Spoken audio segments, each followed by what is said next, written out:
Good morning! So, dahil marami sa inyo nag-request sa mga friends ko, so ito na nga, pinagbigyan ko na kayo a day in my life. Monday edition kasi Monday lang tayo busy. Ayan, alas 11 na po ako gumigising guys, kaya brunch lang kinakain ko in a day. Tapos dinner later kasama ang asawa ko. But ito po yung breakfast ko. Minsan, most of the time, leftover lang talaga kinakain ko, hindi ako nagluluto. Pero ngayon, para sa inyo, magluluto ako ng bacon para char-char, diba? Usually, bread lang yan. Tapos, kung ano lang yung leftover, like adobo or something, ayan. Kumakain ako, tapos nanonood ako ng mga live, nanonood ako ng mga TikTok, nagla-live din ako pag mga ganitong oras, mga alas 11 ng umaga. Tapos, ayan, so, tapos akong kumain.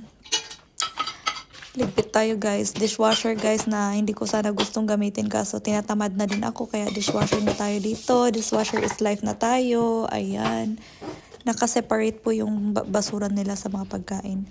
At nag-message yung asawa ko na sukatin ko daw yung baba kaya ito yung baba namin sa bahay. Tapos dilig-dilig ng mga halaman. Ito po pala yung kalamansi ko tsaka rose. Ang ganda, diba?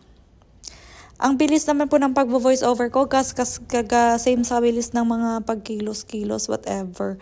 Anyways, dito din nauubos yung oras ko sa hobby room ko pag afternoon. Kung ano-ano lang yun po yung mga ginagawa ko. Sa next video, ipapakita ko po sa inyo yung ginawa ko for today's project. Mga decoration sa bahay, mga signs. So, if you want to order, comment down below. Pwede na ako magbenta nito. Mga personalized items guys. Pwedeng ilagay sa mga cellphone nyo, sa laptop, sa ano, kahit ano, sa window, sa door, anything, sa tumbler, kung saan-saan. So, ayan po yung ginawa ko today. Tapos may iba pa akong ginawa na nasa wood. So, time check, alas 4, mag-alas 5 na. Tapos, magdi-dinner kami sa bahay ng auntie niya kasi birthday niya po. So, ayan po yung labas ng house ng auntie niya. Ang ganda, diba?